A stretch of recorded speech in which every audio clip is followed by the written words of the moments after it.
Okay, I think we'll go ahead and get started. Is that coming through good? Yeah. Great. Thanks for everybody for coming out to our training. So we just thought it'd be a great opportunity to do some supervisor training. I think a lot of people are new in their positions as supervisors, and even people that have been doing it for a long time can always use a refresher. And with the performance reviews coming up here in another month or two, we thought it'd be a good time to kind of revisit coaching and performance management. And we're really excited to bring Joe Tate back out. I think a lot of you might have been here a couple of years ago when he came out, so we're really thrilled to have him back. And, you know, I'll just say, as sort of still I consider myself one of the new guys here in Kaysville, especially when we've got people that have been here for 20, 30 years. I really feel like we've got such a great environment here, and you guys are all a big part of that in terms of creating that positive culture and positive reinforcement. So I hope that everyone looks at this performance review coming up here as an opportunity and something you're excited about, not something you're dreading. Because in the past, I've kind of dreaded performance reviews, both as the guy that's getting reviewed and the guy that has to do the reviewing.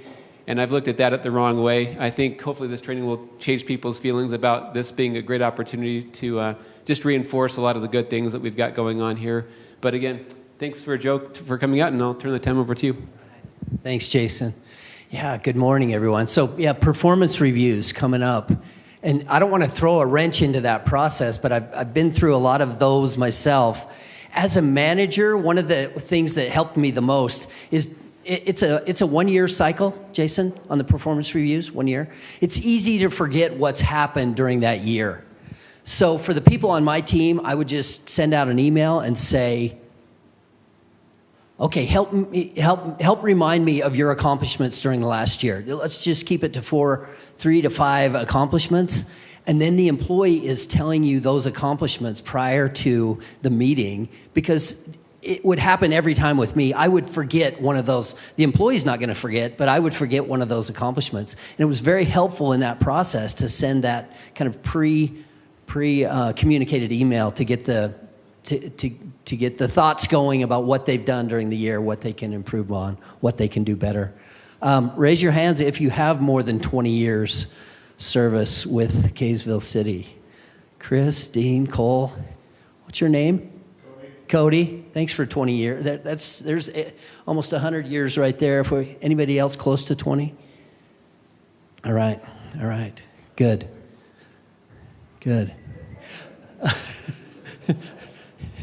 Brett, is he picking on you again? That was a new one. The whole row is picking on you. Okay. All right. Well, you take it well. But yeah, my name's Joe Tate. I only got 7 letters out of my name, so that's all my parents gave me. Even on my driver's license, I didn't even get Joseph out of the deal. It's just Joe Tate. We'll talk about a lot today. I do a lot of leadership training. I do leadership training throughout the West, and I do presentations maybe once a week or so. I want to start off with a story about Greg Rompus. He's from Utah. Does anybody know Greg Rompus? He's a baseball player and one of the most competitive individuals that I ever met, I played baseball with him. This story is about becoming a great leader by recognizing greatness. So Greg was a catcher from the time he was old enough to hold a baseball glove. His dad decided to put a catcher's glove on him, and he was a catcher all the way through his baseball years. But this game, I grew up in Murray, and Murray reminds me a lot of Kaysville when I come up here, that Kaysville has its own identity. So does Murray. Murray is like Switzerland.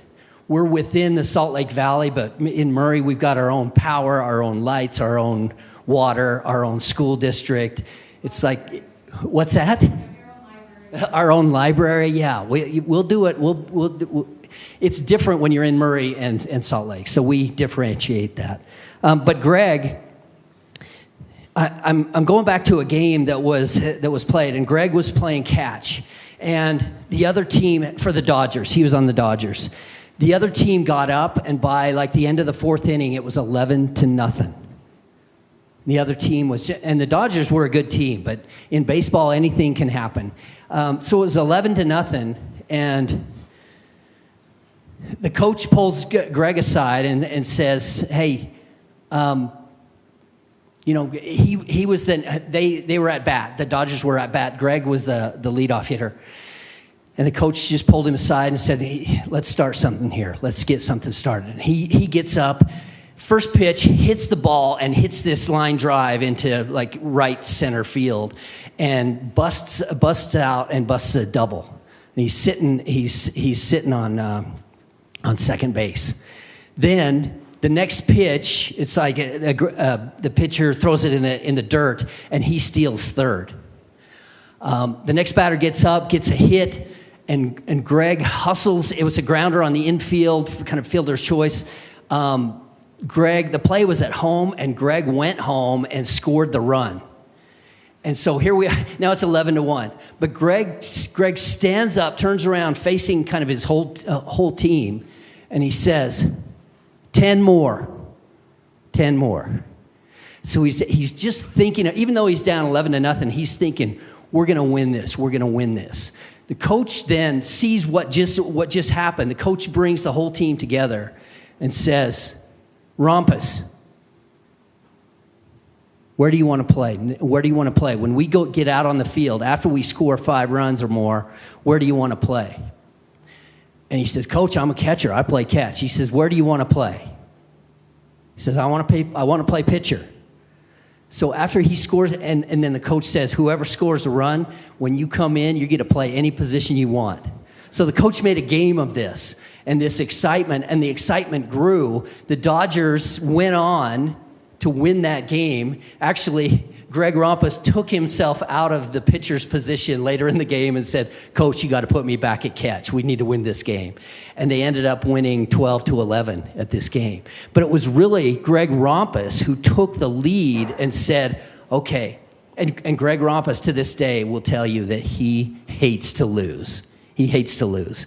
And so the coach was going off of that. And the coach looked in and saw that this is an opportunity to kind of turn this around and get momentum going the other way.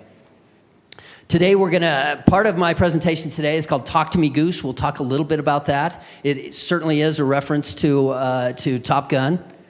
Let's start off with 3 things. You can write these down or just commit them to memory. 3 things that make you unique. Doesn't have to be great. I can ride a unicycle. That makes me anybody else in here can ride a unicycle? Okay. So that's one. 3 things that make you unique. Maybe you worked for 3 different cities in Missouri. Were they all in Missouri? That would make you unique. Maybe it's something athletic. Maybe it's something about your family, or your middle name is unique. Think about 3 things that make you unique. Kim, do you have a couple? You don't have to share. You have 1, 2? Where are you at? You got 1? 2 more. Think of 2 more. Chris, do you have a couple? Trying. Nick? You're the only attorney in the room, so that's one thing. Unless there's another attorney working. All right. What did you say, Dean? Dean pleads the 5th. Okay. So with those 3 things, think about those 3 things that make you unique. And what I want you to do is pick a partner. So everybody stand up. It's going to be easier to pick a partner. It could be somebody close to you, or everybody stand up just when you got comfortable. Go ahead, stand up.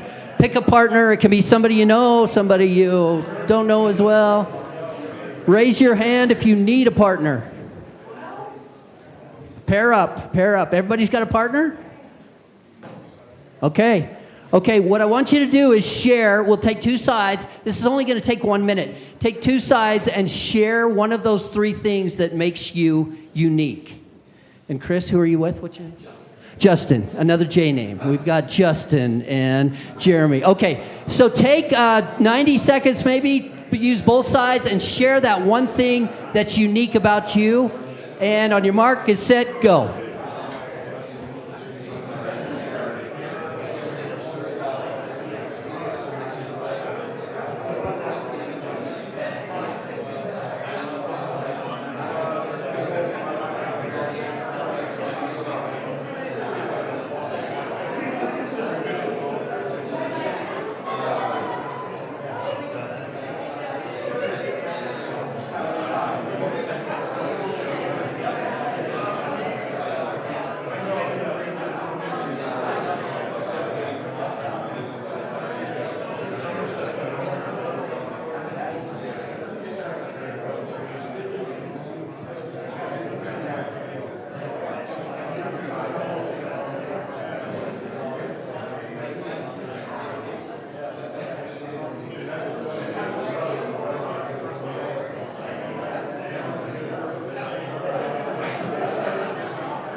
Okay.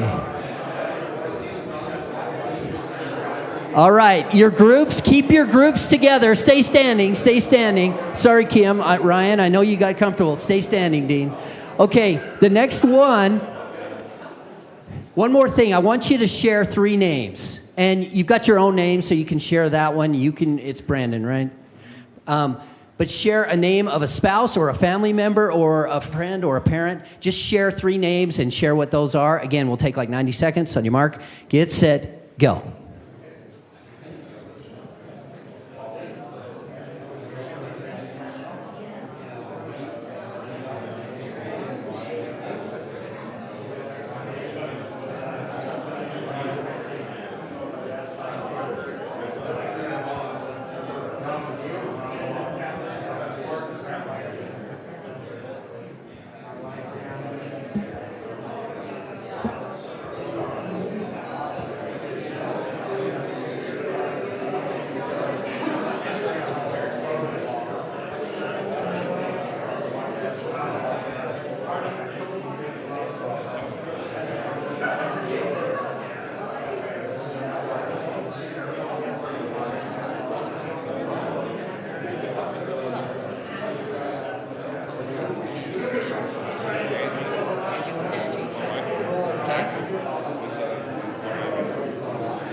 Aria asked. And your wife asked.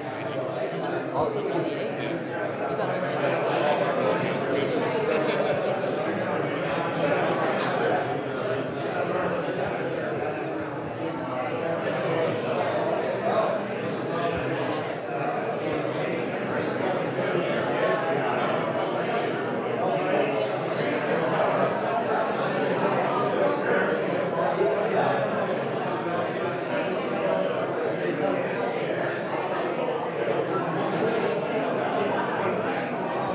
Okay, that's it. All right, everybody can sit back down. How do you say that? Slumber. Yeah, my brother worked for them for a while. I'm going to take a picture of that hoodie and send it to him. Good. I just like that exercise. I like it. It brings energy into the room. People find out things about you that they didn't know. Brett, can you share with the group what happened when you were 3? Cut off his thumb in a folding chair, and they sewed it back on.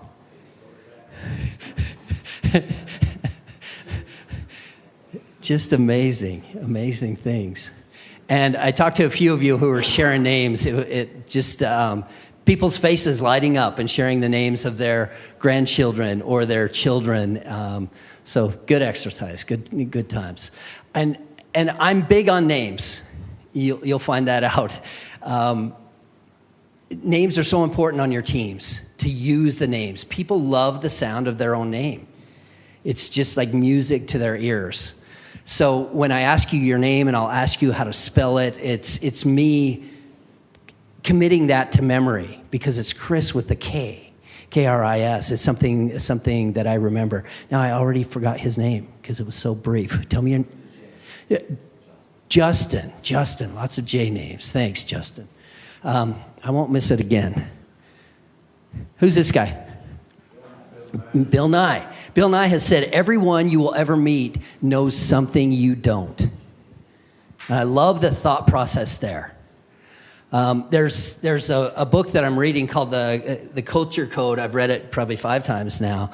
There's a part in this book where an airline pilot kind of loses control of the plane, an engine goes out, and he needs others to help him fly the plane. And he shows this kind of vulnerability. But everyone you will ever meet knows something you don't.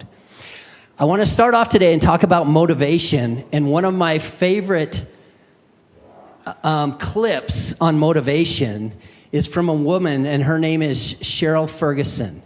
And she is from Winnipeg, Canada. Has anybody been to Winnipeg?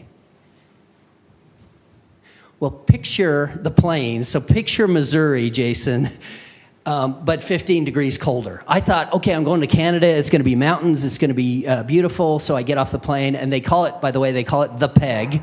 So I got to Winnipeg, and here it was, just no mountains and very cold. So she's from Winnipeg. Let's watch. We'll watch just the first part of this TED Talk. And then part of your assignment this week will be to watch the end of it. So I'll work with Kim, and we'll get a link set out to everybody for this TED Talk. Here we go.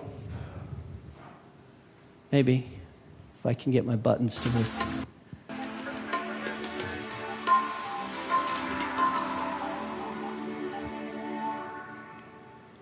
Imagine you're alone in a room. Suddenly you hear a shrill alarm, and within 2 minutes' time, 200 teenagers pour into the room. They go to shelves that are around the room, and they open boxes, and they pull out objects of all shapes and sizes, and then they sit in front of you, and they start making sound right at you. This is my life every day. I'm a high school band director, and I love every minute of it. I teach in a program that has earned gold medals at the national level for 40 consecutive years. So when people want to talk to me about my job, they often ask, how do you motivate people towards excellence? It all starts with the bricks in my room. The bricks in my classroom are very, very, very plain.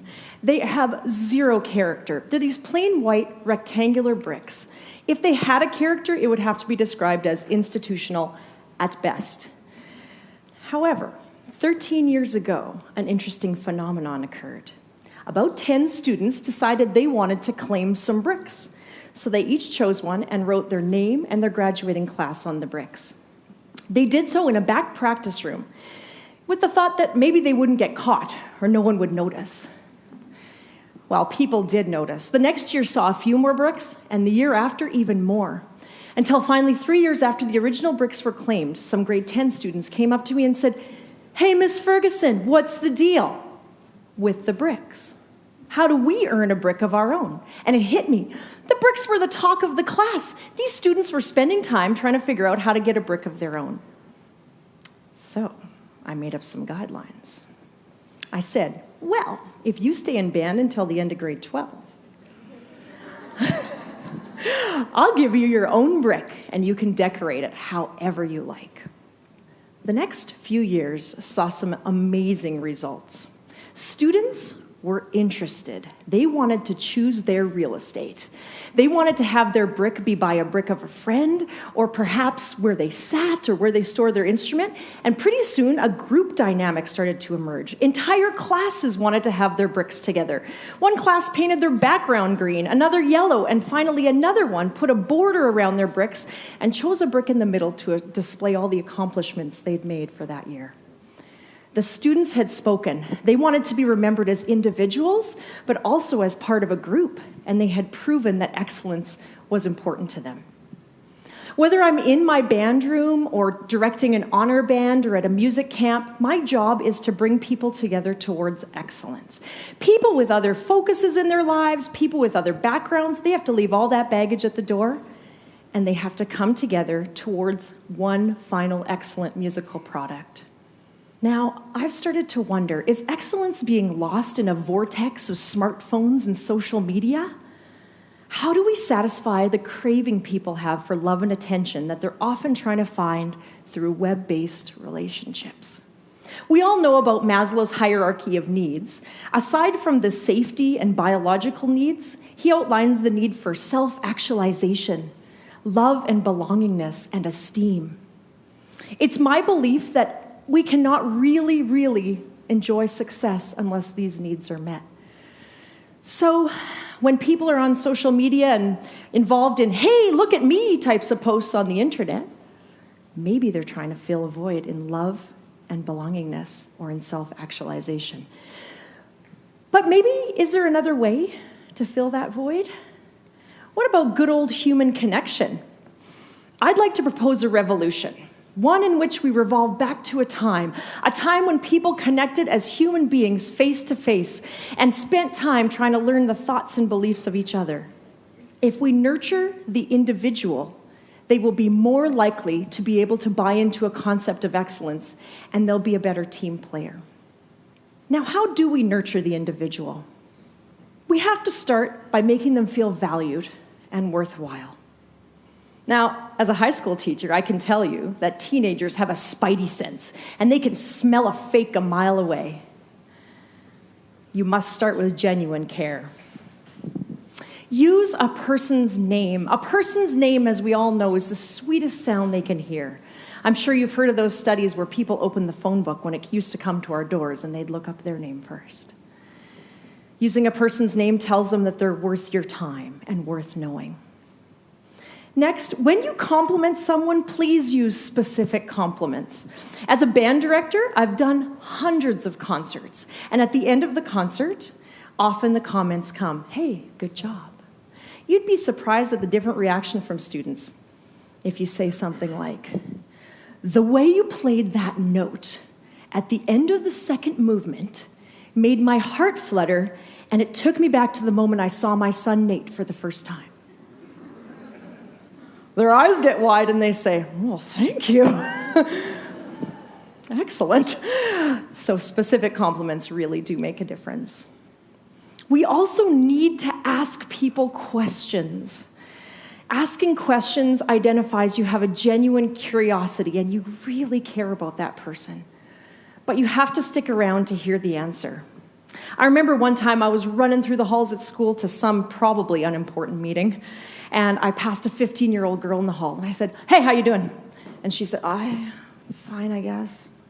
And something in the hitch of the tone of her voice made me stop and say, why don't you come in my office for a minute? So she sat in my office, and she said, I'm really sorry, Miss Ferguson, I just didn't sleep all night. Once again, my parents were fighting, and unfortunately, I actually heard my father strike my mother. The look on her face when I told her I would help was something I will never forget. If we nurture the individual and make that investment, people will be more able to buy into a group goal of excellence.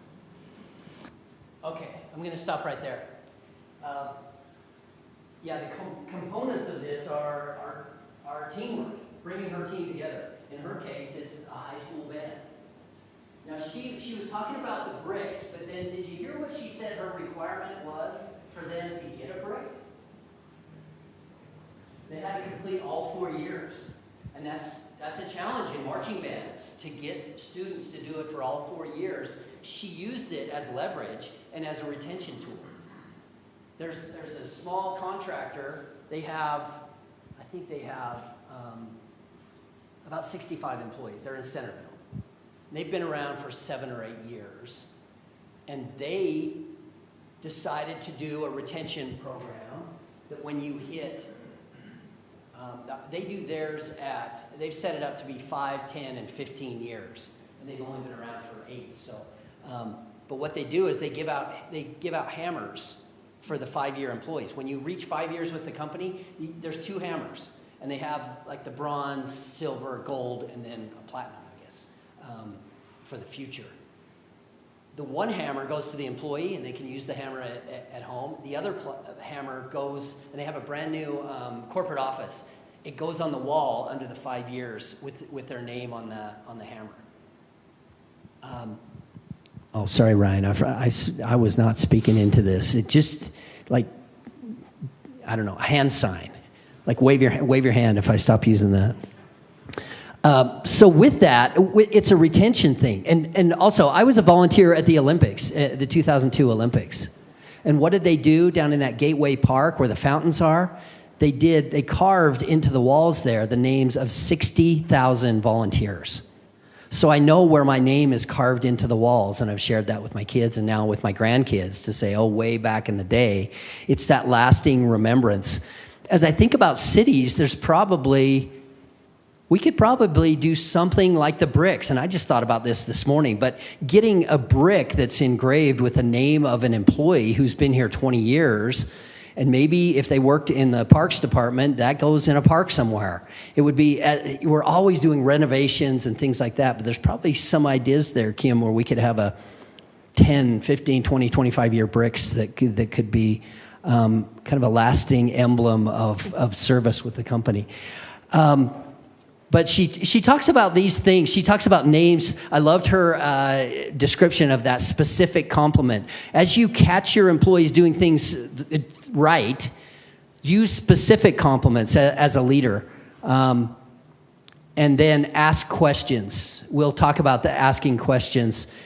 And like I said, I'll send you this link. The video's about 3 times as long as what we watched, but there's some really good information in there. A reminder here that your people are complex. Your people are complex. I like to share this slide it's kind of the Joe slide of the day. There's a lot of things going on this slide. What about this guy right here? Yep, that's me back in the day. So think about you. I think you learn about your people by asking questions. And then one of my companies I was with, they did a marketing thing about Ask Joe. That was different. Does anybody in the room have a 4-year-old child or grandchild? Your hand was up first. What's your name? Jared, another J name. Perfect. Jared, what's the name of this 4-year-old? Oakley. Love that name. Oakley. So let's say this Saturday, you're going to spend 14 hours with Oakley, just the 2 of you from 8 a.m. to 10 p.m. Oh boy. How many questions is Oakley going to ask you, Jared, in that 14-hour span? About 1 billion, and that's a good estimate. You think about kids and how they learn, especially 4-year-olds, and it's hundreds of questions a day that they ask, and it's how they learn. I also think it's something that we forget, that we learn so much by asking questions that we can use that as managers, and that we should use that on a regular basis to learn more about people and to dig deeper. So, talk to me, Goose. We'll start off here. Part of my this movie, the first Top Gun movie, we were introduced to Goose, who is Maverick's co-pilot. And it's my belief that in life we all need a trusted co-pilot, a reliable guide. We also need someone to laugh and to sing with. So I have one of these lifelong friends, and that's kind of like a Goose to me. And what's really funny about this is his nickname is Pigeon. So Pigeon and I, this is Pigeon. He's a skier. We spend a lot of time up at Brighton. We have season passes at Brighton, Utah, and we spend a lot of time up there. His daughter works up there, and this is him skiing last year. I just saw on the reports that Alta had another 600-inch season, so we've had back-to-back 600 inches of snow up there. How was Snow Basin this year? It was good? Yeah. I didn't get up there this year, but I love that mountain. So we met when we were 2 months old. That my mother had hair salon in our basement, and his mother would come over to get her hair done. And we figured that it was about 2 months old when we first met, and we've been friends ever since. This story is about Pigeon, and it all started with, "This is open, have a seat." So Pigeon was up, he was skiing at Brighton, and he is just outgoing and friendly, and he will talk to anybody. And he has this loud, booming voice. And he was up there one day, he had taken his daughter up, the roads were a little rough, so he took his daughter to work, and then he was skiing that day, and he went into the restaurant. There's a restaurant called Molly's. And probably the best food on the mountain is at Molly's. And he was sitting there. They have some tables in the back that are just tables for two. And he was by himself, so he did his order, and he sat down to eat his food. And then it got more and more crowded, and someone was coming in, and they didn't have a place to sit. And he said, "Hey, this is open, have a seat." So this young snowboarder comes in and starts talking to Pigeon. And they just start talking about family and friends and their love of the mountains. And it was kind of evidence to me that you can build a relationship or a friendship out of thin air. And Pigeon started talking there. This young man was in his 20s, and he had tattoos. And they talked a little bit about his tattoos. In fact, above his eye, he had a tattoo that said "Stay away." But that didn't slow down Pigeon. Pigeon just wanted to talk to him. And they talked about, he had a fear of flying, doesn't like to fly, loves his family, loves snowboarding, recently moved to Utah just so he could be close to his snowboarding, and loves the people in Utah. And that the only mention he said about his job was that his job was pretty sweet, that it allowed him time to ride on the mountain, to ride his snowboard. Well, through the conversation, he learned that the kid's name was Austin. So he and Austin developed this friendship, and then he took him out on the mountain and took him on some trails that Austin hadn't been on before. And then a couple weeks later, they saw each other on the hill, and they spent some more time navigating the mountain together and being friends on the mountain. Well, fast forward about a month later, the season was over, and Pigeon was at home, and he's just watching TV. And all of a sudden, he gets this urgent sound in his voice, and he says, Lindsay, his daughter's in the kitchen. "Lindsay, come here." She comes running into the TV room, and he said, "What's Austin doing on TV?" She said, "Dad, that's Post Malone. Your ski buddy at Brighton is Post Malone." He's like, "Who's that?" So just by being friendly, I think Post Malone probably loved it, that Pigeon had no idea who he was or that he was a celebrity, and didn't talk about his career, only that it allowed him to snowboard a lot. But he has a home right by the mouth of Big Cottonwood Canyon. And they became friends, so pretty cool. And his new album, what's his new album called? Austin, which is his real name. Okay, name one of your favorite movies of all time. Dean, what do you got? What's a favorite movie? He's thinking about it. Is it Jim? Yeah. Jim, favorite movie? Gladiator. It's a good one. Cody. What is it? Tombstone. Chris. Last of the Mohicans. Jason. Magnificent Seven. Cole. National Treasure. That's a good one. And the second one is good too. Yeah, Dean, we're back to you. Dean is still not there. Nick, do you have one? Ghostbusters, the original Ghostbusters. All good choices, good choices. One of my favorite movies, at least in my top 5, came out just a couple years ago. I think it came out 2021, was Top Gun Maverick. So we'll talk about that. So the third time I went to this movie, I was going with a friend and in the theater. And my wife said, you're going to that movie again? And I said, yeah. I said, it's for research. So as I watched the movie the third time, I thought, what leadership lessons can I learn from the movie? And there were quite a few that I learned. But let's go to this. all these young pilots, these naval aviators, they've just graduated from Top Gun, and they meet at this bar down near San Diego.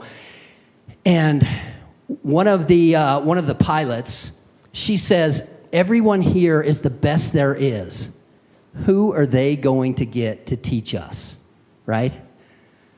So this clip is, it's entitled Good Morning Aviators, and here's what she finds out the next day.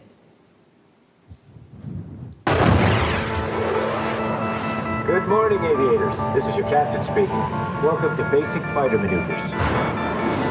As briefed, today's exercise is dogfighting. Guns only, no missiles. We do not go below the hard deck of 5,000 feet. Working as a team, you have to shoot me down or else. Or else what, sir? Or else I shoot back. If I shoot either one of you down, you both lose. This guy needs an ego check. We'll see to that. So what say you put some skin in the game? What do you have in mind? Whoever gets shot down first has to do 200 push-ups. Guys, that's a lot of push-ups. Well, they don't call it an exercise for nothing, sir. You got yourself a deal, gentlemen. Lights on. Let's turn and burn.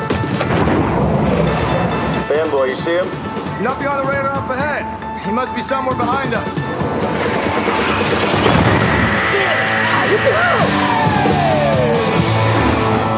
We don't get fooled again. So that's Maverick's introduction to the new team as they go out and they're dogfighting on that first day. This clip is important to me, and in this book, the author talks a lot about vulnerability, and I want to talk about vulnerability for a little bit and how Maverick is vulnerable in this scene. So Maverick has a choice. So they're talking. He's setting up the rules. He says, "Here's the hard deck." He's flying so low he can't be seen on their radar. And he's setting up the rules. And the other pilot says, "Hey, how about we put a little skin in the game?" And right then, Maverick has a choice to kind of listen to what the pilot is saying and to accept it, or to say, "Hey, I'm the boss. I make the rules. We do it my way, and listen to me." But he listens and kind of opens up. And the pilot says, "How about the loser does 200 push-ups?" And this is where Maverick shows his vulnerability. How old was Tom Cruise when this was filmed? Yeah, he's 61 now, so he was probably 58 when this was filmed.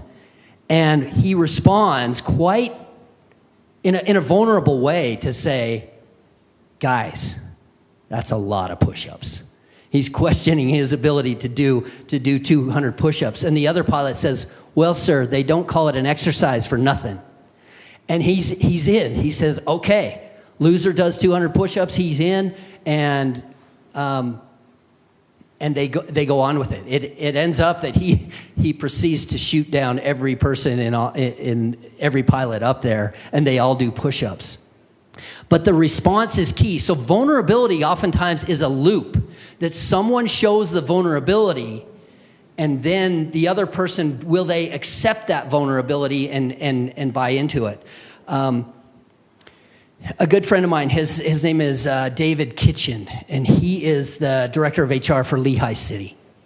And he was at a big conference in Salt Lake, and it was a group of cities and HR individuals from cities across the nation. And he was up, and he had helped, because he's local, he helped set up this event in Salt Lake. And there he is, he's opening the event, and he's talking to like 400 people.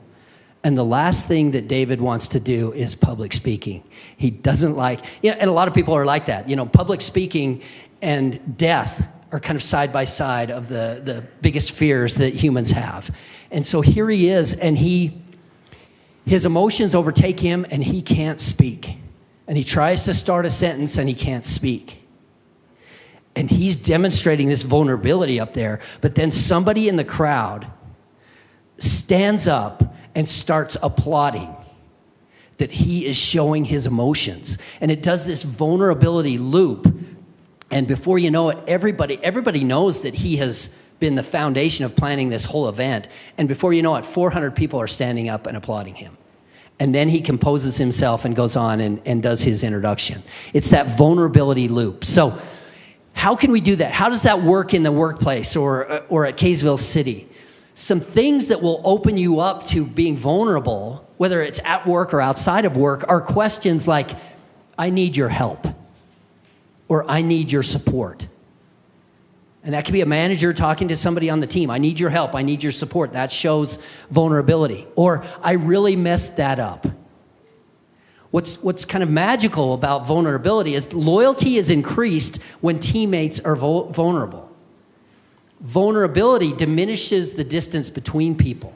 And you can also use this in one-on-one meetings. And I call them meetings, but it can be one-on-one situations where you're driving somewhere in a vehicle, or you're sitting in the break room, or you're going to lunch. And in those meetings, these are great questions for managers. Number one is, what's one thing that we should keep doing? A manager talking to an employee, what's one thing we should keep doing? It's interesting. It kind of puts that employee in a position of power and authority, and to say, yeah, what should we keep doing? And also, what's one thing we should stop doing? What's something out there that just doesn't make sense, and do we need to continue it on that way? So the last thing about the culture code, this is a good one. If you get a chance to pick this up, I've read this, Kim has read this. It's really a good one. I like the fact that he talks about cracking the code to successful teams, and he does it by talking about Navy SEALs, talking about the San Antonio Spurs head coach, Greg Popovich. He talks about a group of diamond thieves and how these teams create belonging. So really a good book there. I do want to read one part of this book. It's on page 107. It says, we feel like trust is stable, but every single moment your brain is tracking your environment and running a calculation whether you can trust the people around you and whether you can bond with them. Trust comes down to context, and what drives it is the sense that you're vulnerable, that you need others and you can't do it on your own. Normally, we think about trust and vulnerability the way we think about standing on solid ground and leaping into the unknown. First, we build trust, then we leap. But science is showing us that we've got it backward. Vulnerability doesn't come after trust, it precedes it. Leaping into the unknown, when done alongside others, causes the solid ground of trust to materialize beneath our feet. I just love that quote, and it's back to these things. It's being vulnerable and saying, I need your help, I need your support, from a spouse, from a child, from a team member, things like that. Okay, so this is a study from last year. I've been trying to look at data that is post-pandemic when I'm doing my presentations. This is an APT study, and they did this study last year. What do you think they found as the top 5 motivating factors for employees across the U.S.? What were the top 5? Job satisfaction. Okay, what else? Money. Yeah, money. It is one of the 5, yes. Time off. I would put that under like flexibility. Feeling valued. Great comment. We'll go through this list. Kim and I were talking this morning about parental leave. Parental leave, that you guys have that parental leave policy now that covers parents. And it's really generous. I work with over 1,000 clients, and I would put your parental leave policy in the top probably 5%, including tech companies. So it's a really good policy. Dean, it doesn't apply to grand parental leave. Sorry. Yeah, we'll have to, maybe for next year. So here's number 1 was appreciation and recognition for a job well done. So you're going to have that opportunity during the annual reviews to appreciate and recognize. Number 2 is being informed about organizational strategy and issues. That can happen one-on-one, or better yet, in your team meetings. In the police department, do you have daily meetings? Are they weekly meetings? Tell me how that goes in the police department. Daily meetings, like a stand-up meeting or a... Patrol has shift briefings twice a day. New shift, old shift coming up. Admin has a meeting every day. Executive has a meeting, whether it's Yeah. It's beautiful to have that communication. It has to be constant. It's kind of that shift handoff of what happens day in, day out. Perfect. Flexibility and support, just like you said, flexibility and support from management or from the organization. So these top three, items 1, 2, and 3 are impacted or should be impacted by the immediate manager. That you can show appreciation, you can keep your employees informed, and you can show flexibility and support. Number 4 is job security. And I was a little surprised that the wages fell down to number 5. So these top 3 are the most important. But that's a good one. If you want to take out your phones and take a picture of that slide, I'll give you a second if you want to. Jim's the only one who's going to take me up on this. So Jim, just take that picture and then share to everybody else. Good job, Jim. Oh, he's texting someone. The peer pressure got to you. Okay, let's hear this from Simon Sinek. Oops, here we go. You don't have to like every day, but we do get to love our jobs every day. It's like you don't like your children every day, but you love your children every day. So having a hard day, that's fine. But the question is what do we fall in love with? And at the end of the day, the reason that we stay or leave a job is because of how we feel about that job. I think we misunderstand when we think people just leave for money. If they just leave for money, then they never really had strong feelings at the company in the first place, right? Because when people feel loyal to the company, they turn down jobs that offer them more money. Or if it's so tempting and the numbers are so high, then they go to their company and say, listen, I was offered this job. It's very tempting. There's a lot of pressure, but I don't want to leave. Is there anything you can do to help me stay?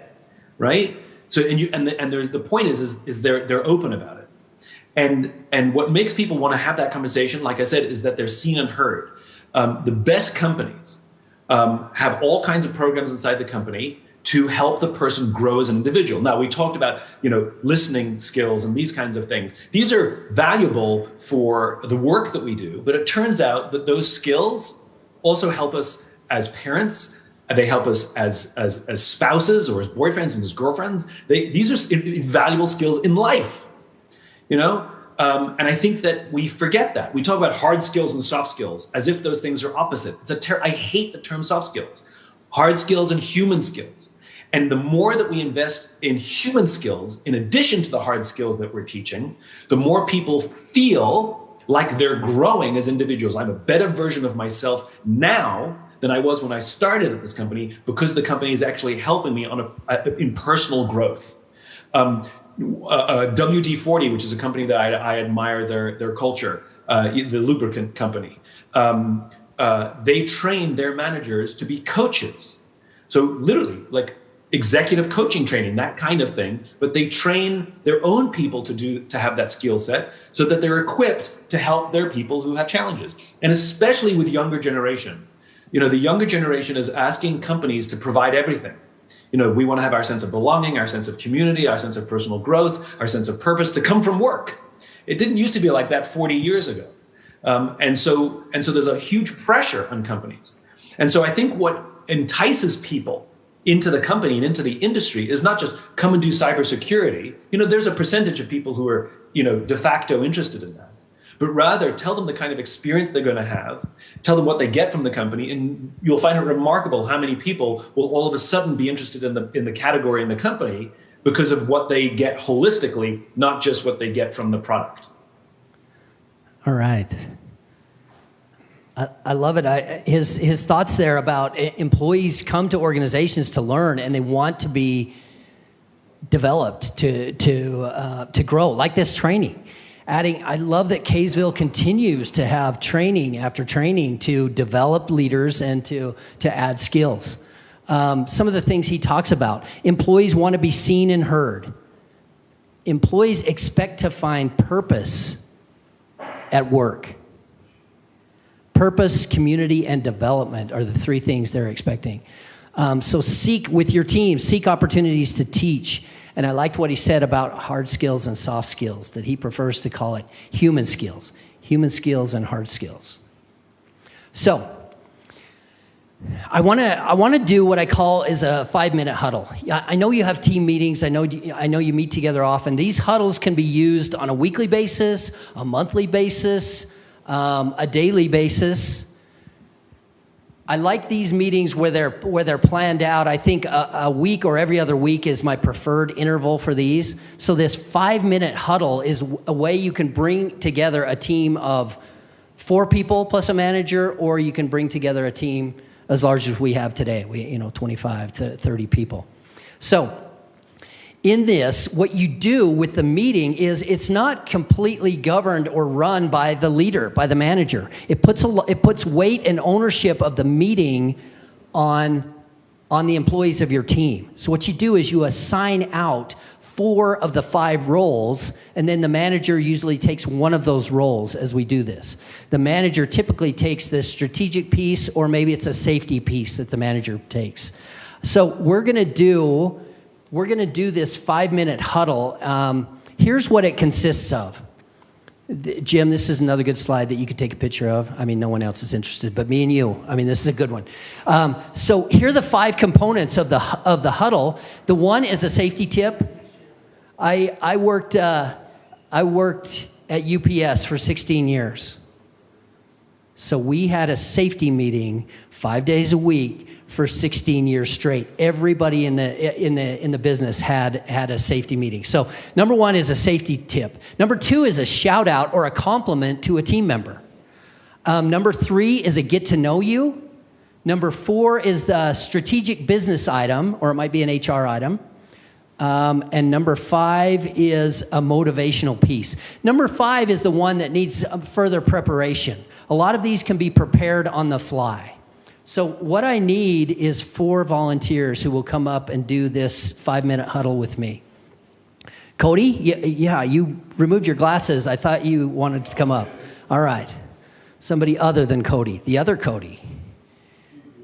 He's good. He's good. Brett, I mean, everybody else picks on you. I might as well. Come on up, Brett. Chris, will you come up?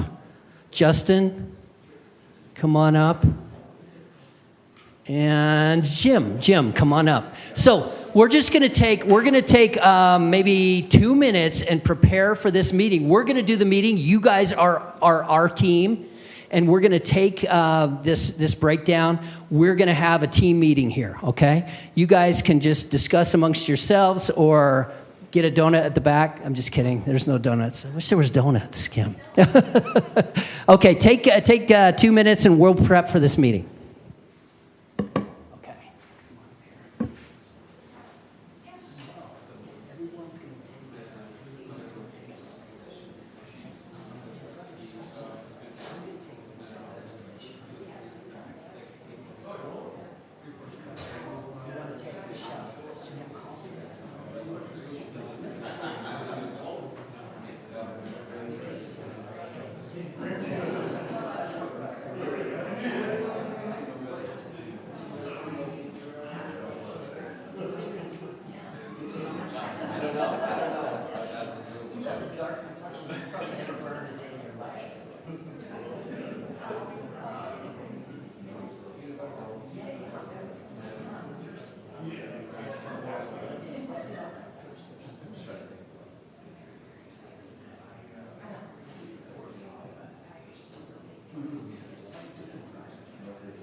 And talk right into it.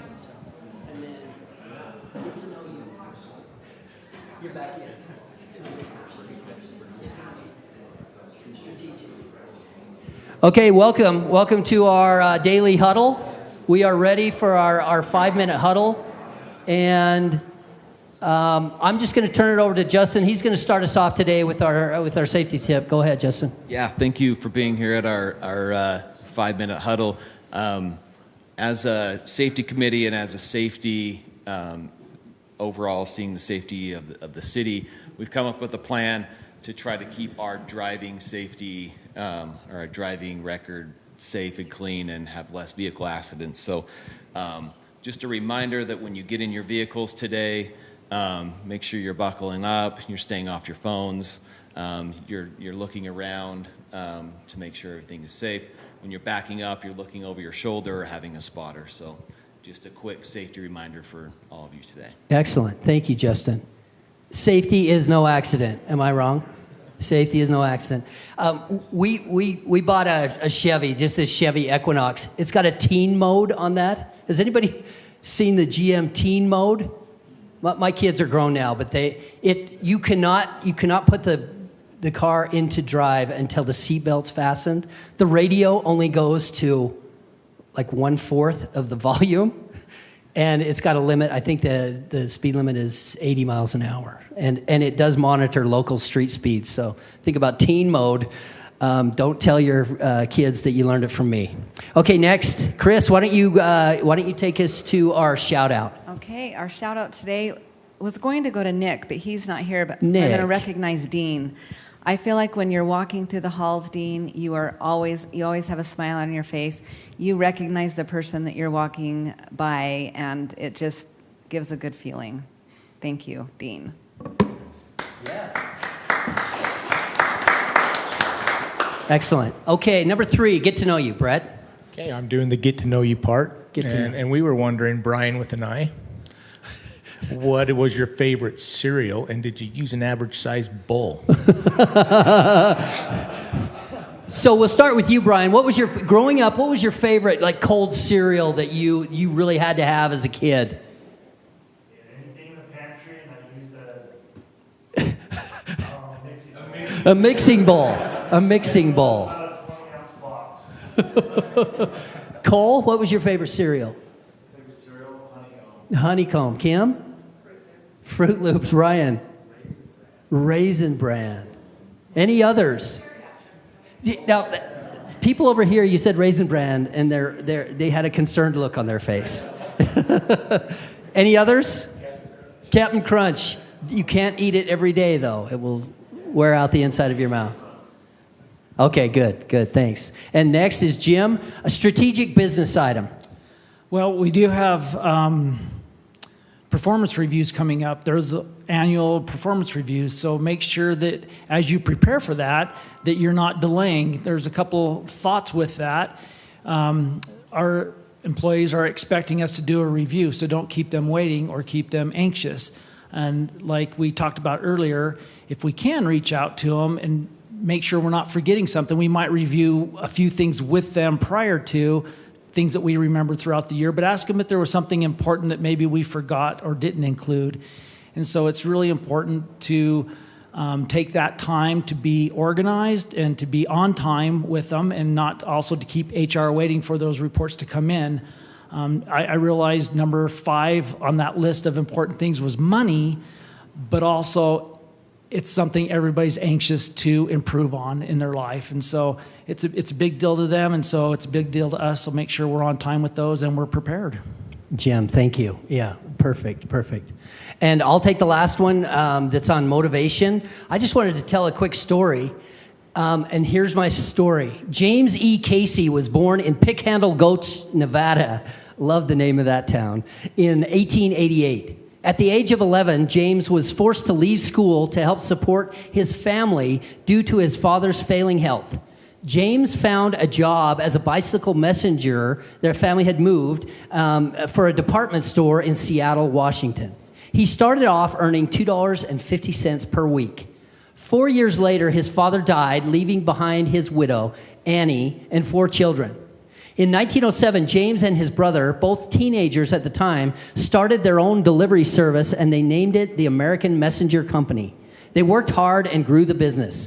They expanded to Oakland, California in 1919 and renamed it to what? UPS. UPS was founded by 2 teenage bicycle messengers in Seattle. There's kind of a cool park and a plaque up there. The rest of the story is this, that James Casey never married and didn't have anybody in his family to give his money. Now, he had some of the old, they called it brown stock, and he had the stock of UPS when it was just a tiny company. And when he was done at the end, when he was in his 90s, he had billions. Well, he donated a big chunk of this money, went back to citizens and back to radio and television. And what he did, he set up this perpetual fund that operates just on the interest that's made each year. And so even to this day, if you hear something on public radio and it says this program was brought to you in part by the Annie E. Casey Foundation. He donated all that money. He didn't donate it in his own name. He donated it in his mother's name, who was a young widow. And so you'll hear that. Public TV, public radio, this program was sponsored by the Annie E. Casey Foundation. Now you'll know where that money comes from. So that's it. Thanks for the team huddle. 5 minutes. I appreciate the team. Let's hear it for the team.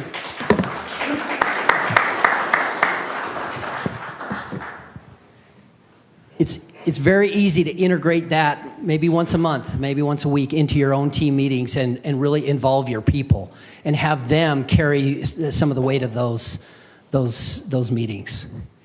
Okay. I have a quick story about mud. I am the youngest of a family of all boys. I am my parents' attempt at a daughter. It didn't work out for them. It worked out.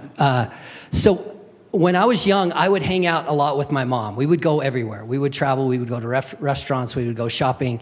And my mom is a people watcher. To this day, she loves to watch people and just observe people in public settings, like a restaurant or a shopping mall or an airport. Airports are great places to watch people.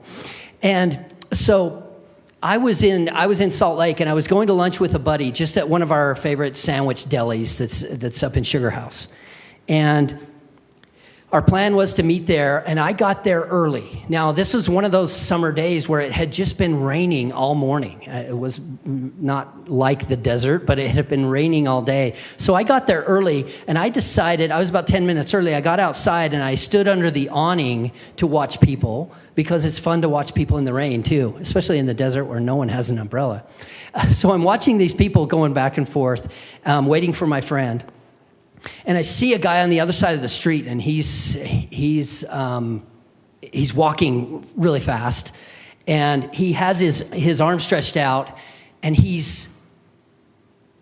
a little boy is holding onto his finger. His son, probably a 3 or 4 year old little boy. These little legs are just trying to keep up with Dad. And Dad is dressed up in like a full suit and tie and nice leather shoes, and it just really looks like an attorney or someone who's going into work in the office. And they reach a point where they have to cross the street, and they have to come over to my side of the street. And he gets right up to the curb, and the father stops, and then the boy stops. And the father looks left, right, left, And then it's like this teaching moment, and he teaches his son, and the boy looks left, right, left. It's clear, and they head across the street, and they're coming my way now. So they're walking across the street. Well, it's been raining all morning, and on my side of the street is this big brown mud puddle. And the father has a lot on his mind, I'm sure, and is walking, and he doesn't see that puddle until the last second. And he looks down, he's right next to the puddle, he looks down, and he says one word, and he says, "Jump." And that's all he said. So I'm a people watcher, and my eyes go right to the boy now. I've got 3 boys of my own, and that little boy's eyes just light up. It's like, Dad just gave me the green light. This is awesome. And his little legs curl up, and boom, right in the middle of that brown water, and it's just this crowning flow of muddy water goes on his slacks, and that's how I know he had nice leather shoes. It's on his shoes. And then my eyes go back to the father, because I've reacted poorly in similar situations. So I want to see, and maybe it's because I was just standing there, but he didn't get angry. He didn't berate his son or say anything. He just shook his head a little bit and brushed himself off and came right up under the awning where I was standing. And right then he looks up to me and he says, "I asked for that one. I asked for that one." He never said jump over. All he said was jump. So I just have that. It's kind of burnt into my mind. But the mud, for the workplace, the mud represents the risk. And as managers, we've got to watch for the mud that's coming up. We've got to walk around. We've got to jump over. We've got to navigate that. So in the rest of the session today, we'll talk a little bit about some of the risks out there. There are claims of discrimination and retaliation, and Kim and I work together, and we will navigate, and even Nick, to navigate claims like that. Failure to maintain respect in the workplace, and that's usually on harassment. If you, as a manager, if there's a harassment situation, and by that I mean was someone offended in the workplace, seek help as soon as possible. Get someone else on board, another manager, another member of your team, or someone in HR, or Nick. Get help when we think that there might be possible harassment. Some of the easiest failures that happen for supervisors is they fail to report, they fail to investigate, they fail to document, or they fail to prevent. So we're on the front lines as managers. We've got to keep an eye out for those. Positive discipline. I like this term, positive discipline. I was talking to Jason about this. This is not an organization where a lot of terminations happen, like an involuntary termination where someone's job is taken away. We want more of a positive discipline where we can give people honest feedback, we can be transparent, we can help them, where we can minimize risk to the team and to the city, where we can prevent poor behavior, and also keeping in mind protected groups. What might be a protected group in the workplace? There's a lot of state and federal laws that protect employees. What might be a protected group, Dean? Since you won't give me a movie title, you know. Did you come up with a movie yet? Did you come up with a favorite movie title yet? Christmas Story. Okay, Christmas Story. All right, good. You redeemed. So what do you think? Age. Yeah, age. At what age are you protected in the workplace? 40, yeah, over 40. Gender, sex, nationality. Yeah, what? Pregnancy. Pregnancy is a protected trait. Good. So how many disciplinary actions have you been involved in? This could be like a verbal or a written, or where you kind of sit someone down and talk to them. How many have done more than 2 disciplinary actions? Keep them, raise your hands and keep them up high. How many have done more than 5? Ooh. Okay, more than 10. Cody, more than 10. Yeah. How many? Yeah, long time. What, maybe 20, 30? Okay, 12 to 15. Good. Yeah, and they can be all these levels: verbal, written, final. Suspension is very rare, but it happens when we do investigations and terminations, which again, very rare. So positive discipline. The word discipline, to be on a disciplinary action would sound negative. However, being disciplined is positive. So positive discipline involves the manager mentoring, communicating, and working with the employee toward a solution. creating a culture of coaching and mentoring. So 2 photos here. The one on the left is a brake rotor. Who changes their own brakes? What's your name? Greg. What's going to have to be done with that brake rotor, Greg? Yeah, throw it away. Throw it away. What happens when, and Greg will tell you this, that you replace your pads, typically, the pads will wear down and they're either organic or some metallic substance. They'll get thinner and thinner. Usually on the backside of a brake pad is a little metal plate that will hit that metal rotor and it'll start squeaking. That's an indication that it's time to change your pads. If you don't change your pads, then the entire pad kind of melts away, and then you have metal against metal, which is a great recipe for fire and heat and all those fun things. So yeah, when it gets to that phase, it's throw it away. And on the right is probably year 30 on a 25-year shingle, okay? There's not much left up there. If you feel those shingles when they get to that stage, they just feel like a piece of cardboard. Typically, the only thing underneath that layer will be maybe some tar paper or some type of underlayment. So you're putting your home in jeopardy if your shingles are starting to look like that.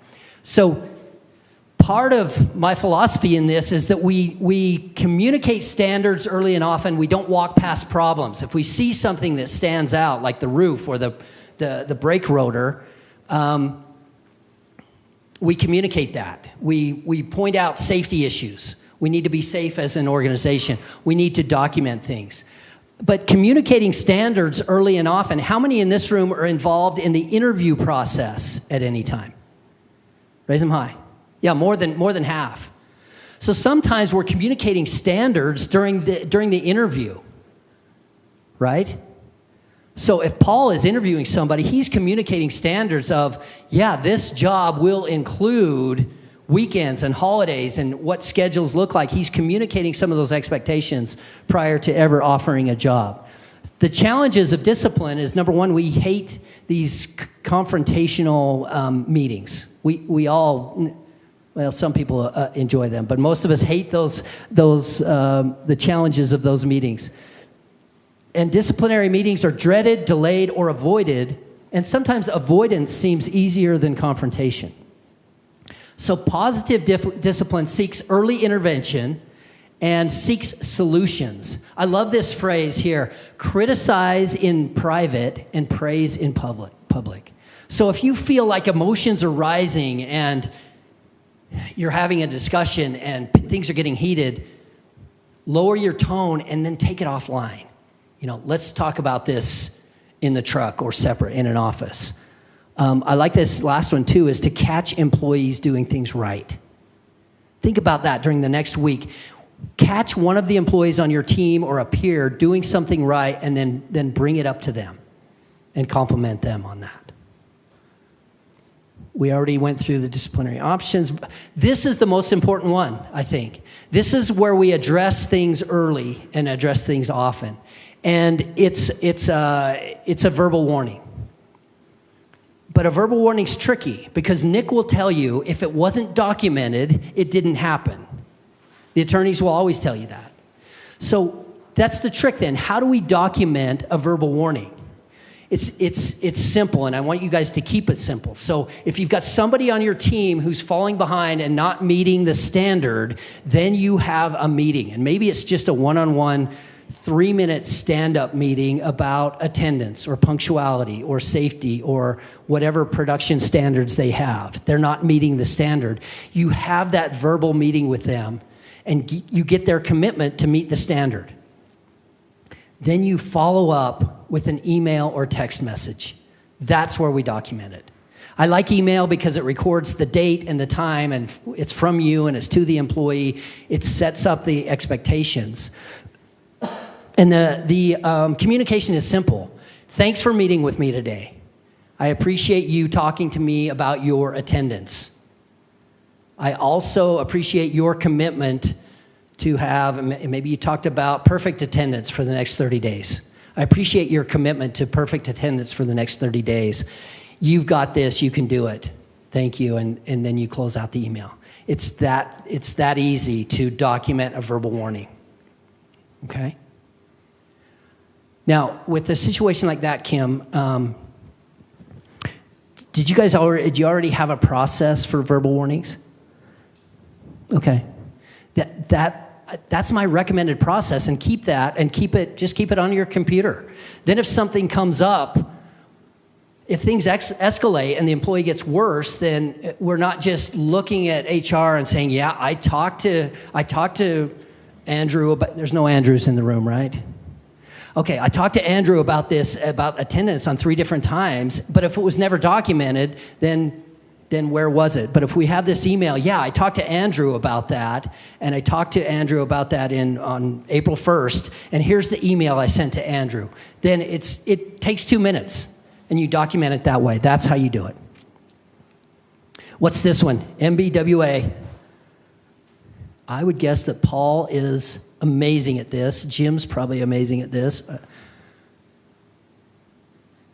Management by walking around. Dean already got a compliment for this today. It's getting away from your computer, walking around, being with your people, talking to your people, asking questions. So management by walking around. I love this quote. Very frequently, the best coaches are the ones who were average or lackluster athletes because they had to unpack, how do I master my knowledge of the game in order to build my expertise and to build the expertise of the team?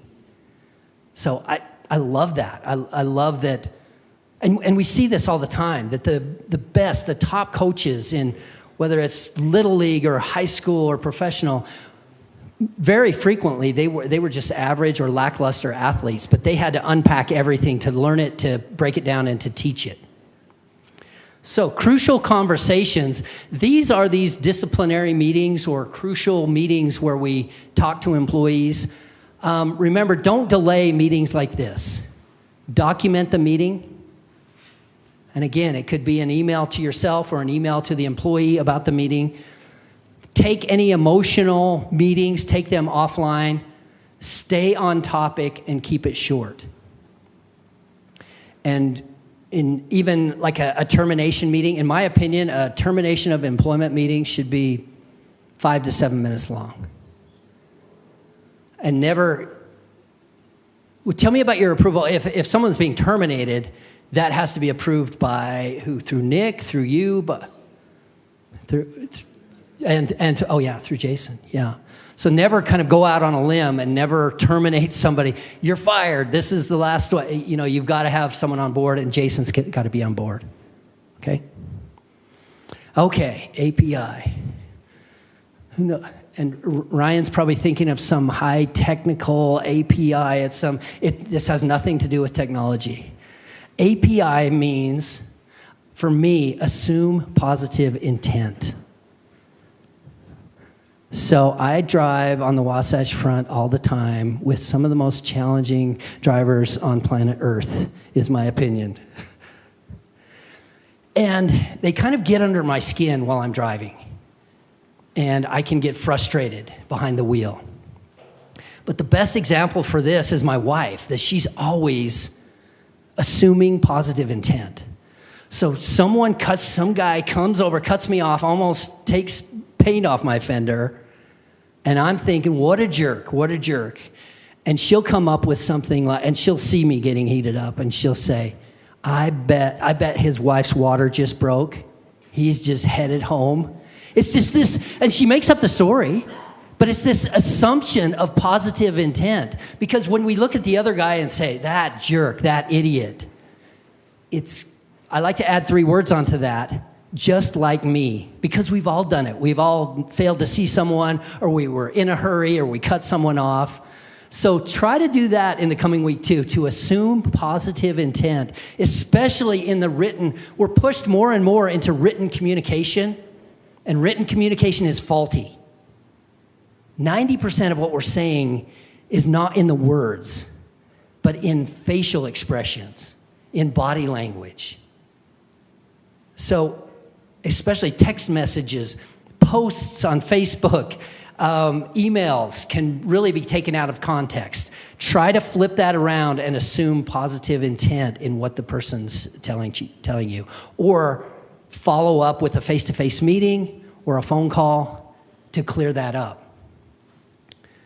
One-on-one meetings, I encourage all of you to, I don't like an organized, like HR is saying, send me your report. Did you have a one-on-one meeting every week? No, just be a leader and talk to your people and ask them questions, find out what's going on in their life. It should be employee focused. How are you doing? You know, you've been here 9 months now.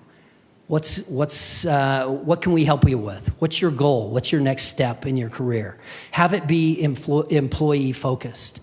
Asking them a lot of questions where they want to go next. Maybe their next step is a job outside of the city, and that's fine. And maybe we can help them on that pathway to really have those consistent one-on-one meetings.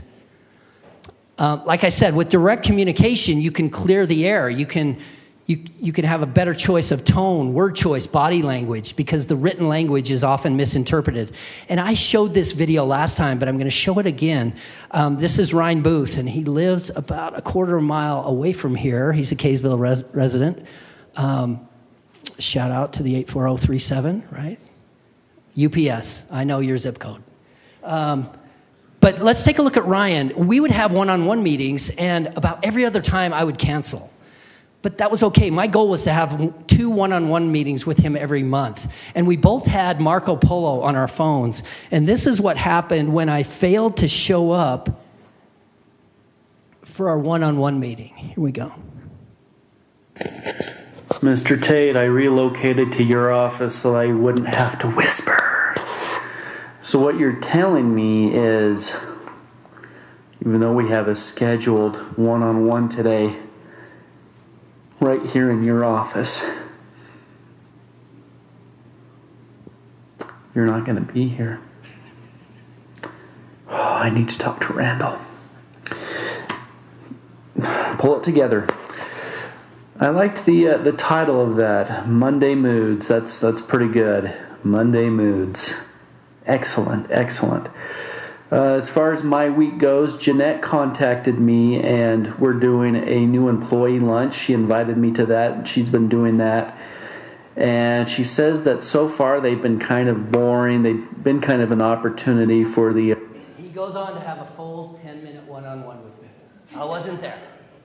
But I picked it up on my phone. And he could not send this. You cannot send that message through text or email. The message... Like I said, 90% of it falls away. Ryan is such a funny kid, and he keeps me laughing all the time. I've used this technology more and more to stay connected to my employees, or to clear the air, to say, wow, that last email, I thought I was getting fired, or I thought you were really mad at me from that email, and send a funny message to kind of clear the air. So it's a free app. It's like a walkie-talkie, but you share videos. So that was fun. This is just a reminder for me that, Kim, I'm going to send over a document. It's like a 3-pager that you can send to every member of the team that walks you through how to do a one-on-one, and just some thought processes and questions, and how you can lead and guide your people through the one-on-one process. So I'll send that after the meeting. Be the leader who builds others and engages all members of the team. Think about new team members as they come on your team. Learn to use all the names of every member of your team. If you've got swag, and I see the swag out there from the fire department for the city, give away the swag. The studies have shown that if you put a name on the swag, that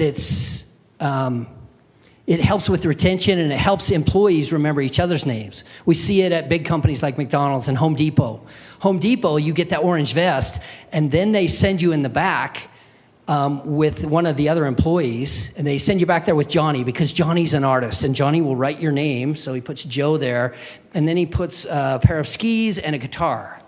So I've got my name on my vest, and then that connected me with Johnny, and then everybody in the store can know my name. But knowing those names, I know with a lot of cities and organizations like this, the last thing that the employees want is their name on there, and some of you have your name on there, but they don't want their name on there, so give them the option of a nickname. Put their nickname on the back of their hat or something.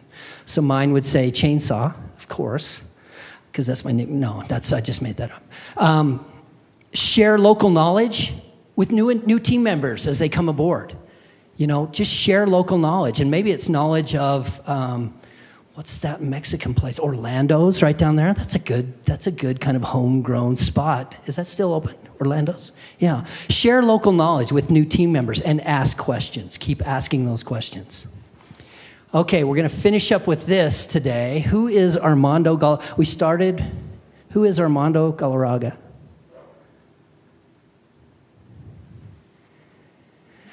We started with baseball and we're going to end with baseball. Armando Galarraga was a Major League Baseball player. He played for the Detroit Tigers.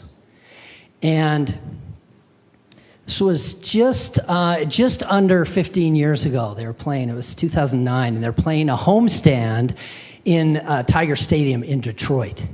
And he's a pitcher. And Armando Galarraga is having the game of his life. And he's pitching, and everything's just rolling, and it's going perfect for Armando Galarraga. Now, in Major League Baseball, there's two things. There's a no-hitter, which is rare to have a no-hitter, and then there's what's called a perfect game. Who knows what the difference is? What's the difference between a no-hitter and a perfect game? 27 outs, 27 batters, no one gets on first base. That's a perfect game. It's happened 24 times since 1875. So it's the rarest of the rare. We get to the last inning. Armando Galarraga has 26 outs. He's 1 out away from history. And they're playing the Cleveland Indians. And their shortstop's up at bat, Jason Donald, good hitter. So he's pitching, he's trying to keep the ball low and away, and here comes the pitch. Jason Donald digs in, and it's kind of this low and outside pitch, and he hits this kind of screaming grounder that goes right between the first and the second baseman. Thinking at first, maybe that's going to get through to the outfield. Maybe it's going to be a base hit. This is Cabrera, the first baseman. Looks like he is just shot out of a gun. He's halfway between first and second. He backhands that ball, and he whips around just in one motion. And who's covering first base? The pitcher. It's Armando Galarraga. He's done this 1,000 times since Little League. He's the closest one to first base, so he runs over and covers first base. He's got his foot on there. Boom, the ball hits the glove. And Jason Donald was running it out. Well, about 14 feet behind first base is veteran Major League umpire James Joyce.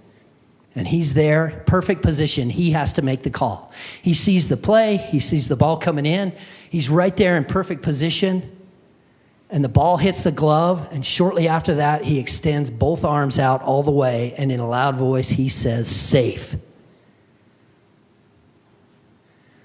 There's James Joyce.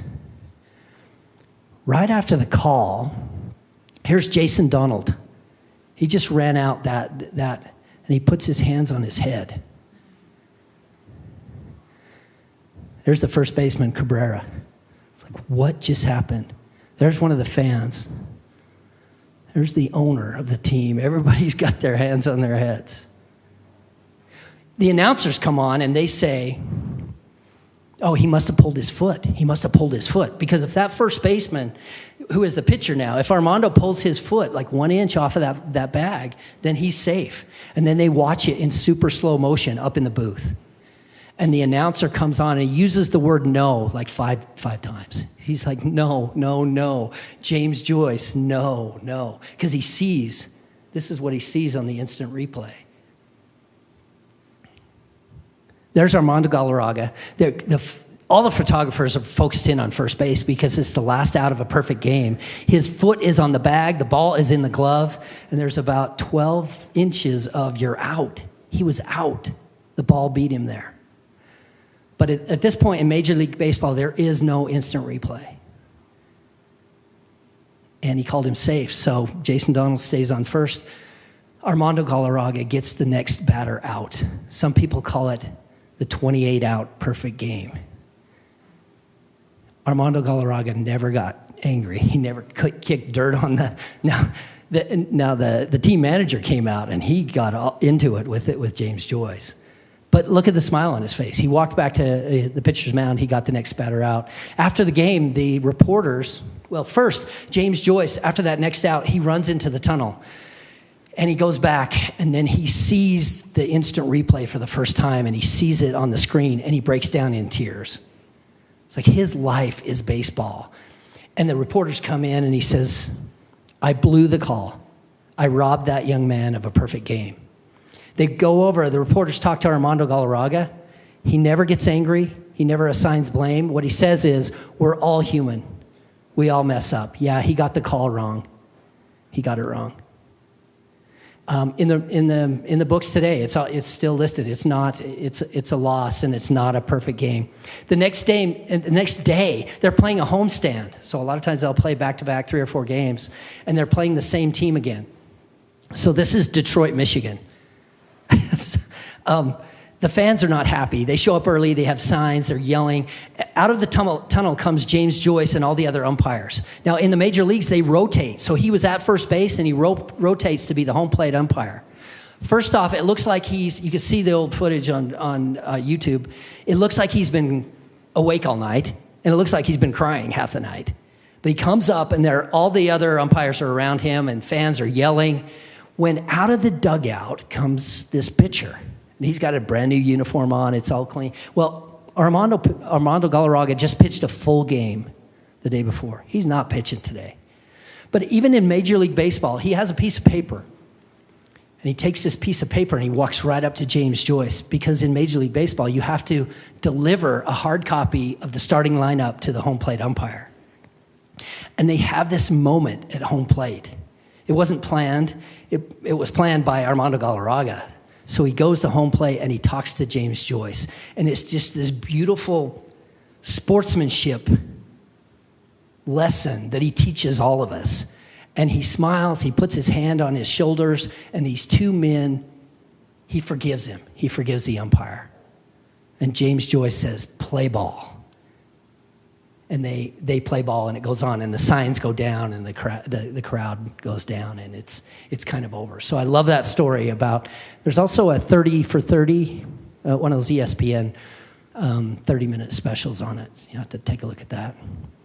And then after the game, the crowd all stays there, and they say we have a special announcement, and they open the gates in the outfield. They invite Armando Galarraga back onto the field. And the city of Detroit, what's the nickname for the city of Detroit? The Motor City. They present Armando Galarraga with a shiny new Chevrolet convertible Corvette. So, pretty cool story. This ties in directly to what I'm talking about with leadership. A lot of times, emotions get high. We want to make a split-second decision on what we're going to do, or we're going to hand down some discipline, or what we're going to do. What I encourage you to do is to sleep on it. Sleep on it. See what that looks like the next day. How do you feel about that employee the next day? Because if James Joyce would have been able to sleep on it, he would have got the call right. He could have saw the video, which we can do today. But use that in your discipline. So our review, build trust through vulnerability. Always put your team first. API, assume positive intent. Look at Jim. He's just waiting to take a picture of that one. Prompt positive discipline helps everyone. Being prompt, don't delay it. Schedule one-on-one meetings with members of your team. It's easy to have a normal schedule and a weekly or monthly schedule. And then here's your homework. Now, this is one you have to take a picture of. Chris, you ready? Take a picture of this. Ask 10 employee questions. This is a lot. Ask 10 employee questions a day for the next week. Okay, number 2, allow yourself to be vulnerable. Like, I messed that up, or how can you help me? How can I support you? Finish the TED Talk. Kim will send out the link from Cheryl Ferguson. The last one, sleep on an important decision and document. Like that verbal warning process, document. And the last 2 are just easy. Man, you got to read a book or listen to an audio book and watch a movie. Read a book and watch a movie. Don't you wish I was your high school instructor? Read a book and watch a movie. Any questions? Cody, any questions back there? No. No questions. Jason, any questions or comments? Kim, any thoughts? Ryan, the technology was flawless. That's not always the case, but here it's always the case. Thank you. Kimberly, I haven't called out your name much. Yeah, you're welcome. We kind of kept that quiet. I remembered it. I just didn't call it out. Brett, we good? Sorry about the whole microphone thing, but Brian put me up to it, and he's like 6'10" or something. Okay, 5. Feels like 6'10". Anything else? All right. Thanks for your time today. Make it a great week. Thank you.